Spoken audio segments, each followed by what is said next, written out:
This is the fourth in a series of video-based lessons that will build on the introductory videos and introduce a relational data model as the foundation of modern database systems. We begin by talking about basic RDM concepts, some of them already introduced in the introductory videos, but going into more depth. Specifically, the create table SQL statement will be examined in detail, and we will begin to build our sporting goods database. We also introduce a few other in-class projects which will allow us to get more practice and also deepen our understanding of RDM concepts. This material is covered in the first part of Chapter 3 in the textbook. You are already familiar with tables representing entities such as customers, with rows representing an instance of a customer, and columns capturing different customer attributes or characteristics. You're also familiar with relationships or connections between tables from the introductory videos. Both tables and relationships between them provide the basic building blocks of the relational data model, or RDM. The structured query language, SQL or SQL, is the language of RDM and is used to do just about everything, from defining tables, establishing relationships, to querying the database. The SQL uses keywords such as select, where, and, etc., together with tables, attributes, and relationships to formulate queries, such as the one from Sporting Goods database verbally described at the bottom of this slide. The tables in a relational model, similar to tables you saw in some spreadsheets, consist of a heading with table and column names, followed by rows of data values. Customer table in our sporting goods example may include last name, first name, age, gender, phone number, and a host of other columns describing different attributes of customers. The body of the table consists of actual customer data values, one row per customer. Each of the data values in the body of a table is of specific type. The data type defines the set of allowable values and operations on these values for each of the columns. Most of the data types can be divided into two broad groups. 1. Numbers, and 2. Text. There are quite a few different number formats, but those also roughly divide into 1. Whole numbers or integers, and 2. Fractional numbers, decimals, floats, double, etc. There are subtle differences between data types in different DBMSs like Access and MySQL. In MySQL and also Oracle and Microsoft SQL Server, text is represented with char and varchar data types. If you know that sporting goods customer zip code has exactly 5 digits, which are interpreted as characters, you would use char of 5 for fixed length data type. For customer names, addresses, and any other text of variable length, varchar data type with a maximum character limit would be the way to go. Even dates, as you may recall from working with spreadsheets, are whole numbers, with times represented as fractions. As was already mentioned, there are several data types representing fractional numbers. Some are optimized for use in financial and scientific calculations, where precision, number of significant digits after the decimal, is important. For us, we will mostly use decimal with MySQL and double with Access for fractional data types. Sometimes fractional data types are used even though we know the value is a whole number, such as quantity ordered in sporting goods example. One of the reasons for this is that quantities are going to be involved in calculations, so it is better to keep them having the same data type as prices and other parameters, although this is not necessary. We now move to a more practical aspect of working with tables in a relational database.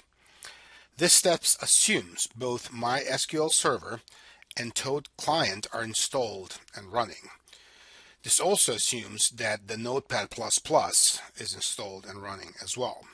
And then we will create our first MySQL table by typing our first SQL script in Notepad++, using the portion of the slide as well as what's already typed in by me.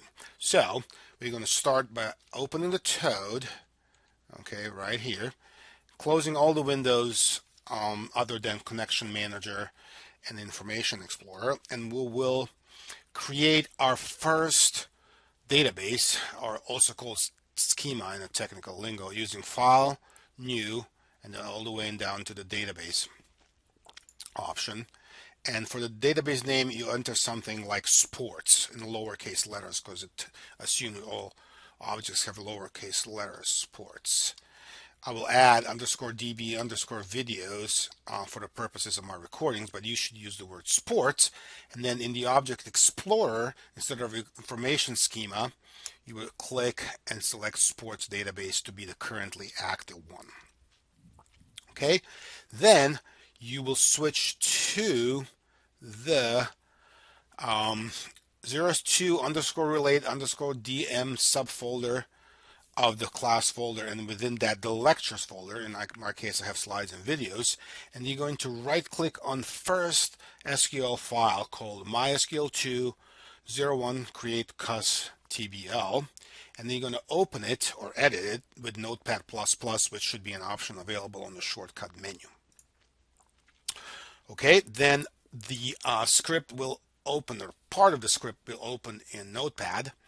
You will see most of the fields except the ones shown on the slide are entered, and we're going to enter those now. We're going to start by typing / asterisk, and then a couple of spaces, and then asterisk, another /. You'll see that these symbols turn green, indicating an opening and ending of a comment. For us, the comment is simply contain the name of the file, mysql2 _01 create _cust tbl.sql, and nothing else. But you can obviously create all kinds of comments and then copy paste them to create multiple lines and so forth. What we are going to do instead, we're going to enter our first create table SQL statement and give the table name customer. Okay, then when you hit enter, it typically will automatically create open and close parentheses. Here it probably got a little bit confused because the close parentheses is down at the bottom and open is here at the top. So make sure there's only one set of open close parentheses, and then we'll type customer ID of integer data type as the first field, last name as one word, capitalizing L and M, var char with 50. Try to use tab for auto completion as much as you can. I use a lot of copy paste. Change that to first name and then age as integer, and finally gender, lowercase gender as char, because we know that the gender is coded with a single character, M for male, F for female. Make sure to type that comma, and then the following are the type of customer, which is going to be either account or retail customer, address, city, state, zip code, phone number, and all the credit card info. Okay, once you are done, make sure to hit the Save All button to save all the changes, and then close the file in Notepad and minimize Notepad. Switch to Toad. Okay, switch to Toad. Make sure again that the sports database is currently active, and then using the Open a File button in the top left corner, navigate to again the class folders, 02 Relate DM, and then lecture subfolder, and find your mysql2 01 create customer table script and open it up in Notepad.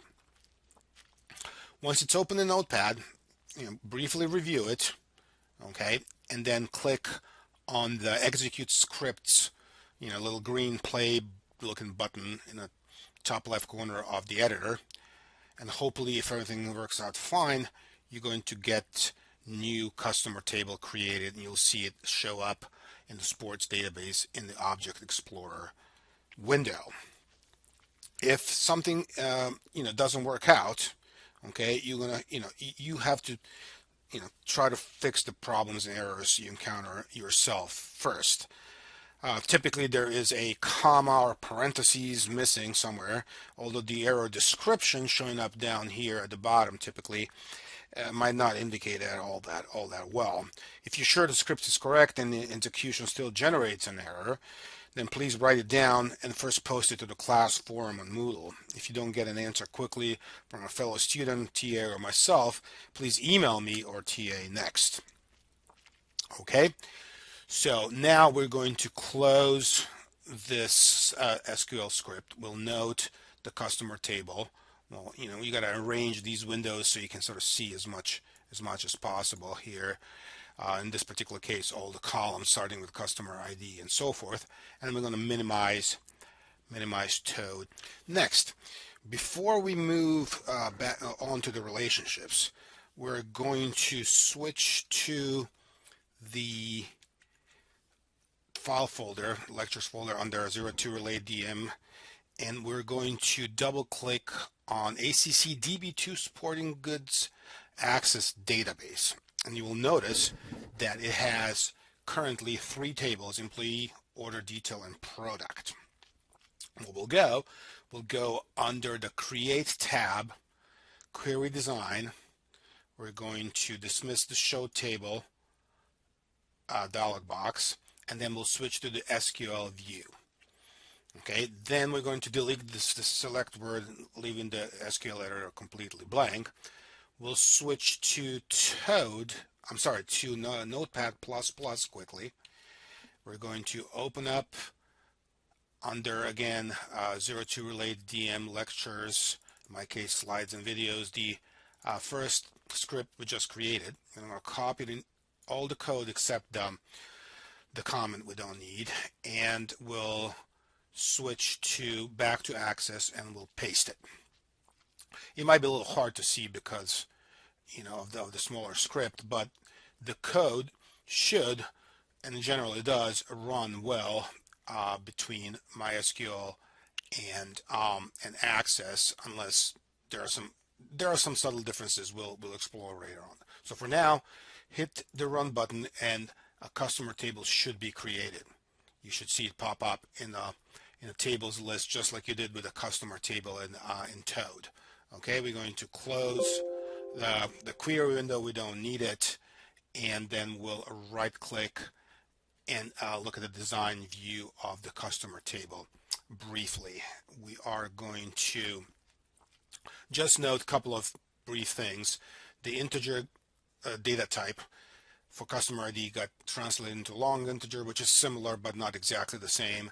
The text fields, the varchar fields like last name and first name with a field size of 50 are now short text or simply text. Age is also another long integer. Gender is a short text with a field size of 1, F for female, M for male, and so forth and so on. So after you sort of browse through the customer design, design of the customer table, close it, and then minimize Access and minimize Notepad++ as well.